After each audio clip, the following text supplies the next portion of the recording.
বৃহস্পতিবার নিখিল ভারত গণতান্ত্রিক মহিলা সমিতি ও সারা ভারত কৃষক সভার যৌথ উদ্যোগে স্মার্ট মিটার বাতিলের দাবিতে শ্রীকুনা ডেইলি বাজারে প্রতিবাদ সাব্যস্ত করা হয়। সংবাদ মাধ্যমের সাথে কথা বলতে গিয়ে নিখিল ভারত গণতান্ত্রিক মহিলা সমিতি ও সারা ভারত কৃষক সভার সদস্যরা বলেন, অতি সত্বর স্মার্ট মিটার বাতিল করতে হবে এবং সরকারের পক্ষ থেকে বর্ধিত বিদ্যুৎ বিল প্রত্যাহার করতে হবে। তারা আরো বলেন, গ্রামাঞ্চলের স্মার্ট মোবাইল না থাকায় হঠাৎ করে বিদ্যুৎ পরিষেবা বন্ধ করে দেওয়া হবে। এ নিয়ে দুশ্চিন্তায় ভুগছেন গ্রামাঞ্চলের লোকরা। স্মার্ট মিটারের নামে জনগণকে হয়রানি করা হচ্ছে। তাদের বিভিন্ন দাবি নিয়ে বিদ্যুৎ বিভাগের এজিএম এর কাছে স্মারকপত্র প্রদান করেন তারা। আজকে শ্রীকুনা, শালচাপড়া, রাজনগর এবং বাঙ্গারপাড় থেকে অনেকে এসেছেন। গোটা শালচাপড়া ব্লক, তাফাং ব্লক এলাকার গরিব জনসাধারণ যারা শ্রমিক, কৃষক, মহিলারা আমরা আজকে এখানে জমায়েত হয়েছি। শ্রীকুনা ডেইলি বাজার জমায়েত হয়ে আমরা আজকে কমপ্লেন সেন্টার এখানে এসেছি। কমপ্লেন সেন্টারের মাধ্যমে আমরা এই শিলচর এজিএমের কাছে আমরা আমাদের দাবিপত্র পেশ করব। আমাদের মূলত যে দাবি, সেই দাবিটা হলো স্মার্ট মিটার।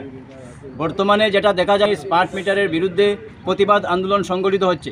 তার বর্তমান সরকার যেটা আমরা লক্ষ্য করছি যে গোটা আসামে গৌতম আদানিকে 56,58,58,58,000 লাগানোর কন্ট্রাক্ট দেওয়া হয়েছে। অত্যন্ত বেশি দামে টাকার কন্ট্রাক্ট দেওয়া হয়েছে। সে গৌতম আদানি সারা আসামে স্মার্ট মিটার এবং স্মার্ট মিটার লাগানোর ফলে যেটা আমরা যে বর্তমানে যে স্মার্ট মিটার লাগানোর পরেই বিগত স্মার্ট মিটারে 4 গুণ, 5 গুণ, 50 গুণ পর্যন্ত বিল বেশি আসে। অসুবিধা যেটা গ্রামাঞ্চলে যারা গরিব মহিলারা, শ্রমিকরা যারা রয়েছে, আগাম কোনো নির্দেশ না দিয়ে, আগাম না জানিয়ে স্মার্ট মিটার বসিয়ে আসছে এবং স্মার্ট মিটার বসানোর পরে বিগত মিটার সেই রেকর্ড রাখার কোনো সুযোগ গ্রাহকরা পাচ্ছেন না।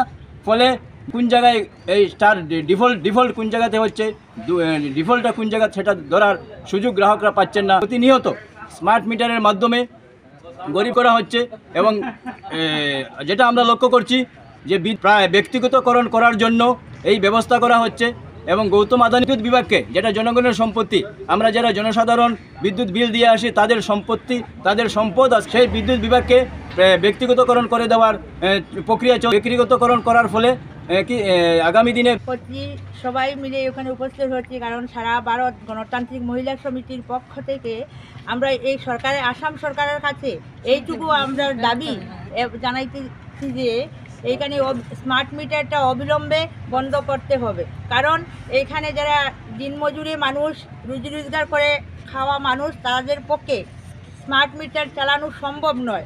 গতিকে রাজ্য সরকারের কাছে আমার দাবি এটাই যে অতি সত্বর এই স্মার্ট মিটারকে চেঞ্জ করে আমার যে মিটারটা ছিল সেটাই দেওয়া হোক। তাছাড়া এই যে বিদ্যুৎ বিল অনবরত যাচ্ছে, এটা সীমিত করার জন্য সরকারের কাছে রইব, এই বলে আমি আমার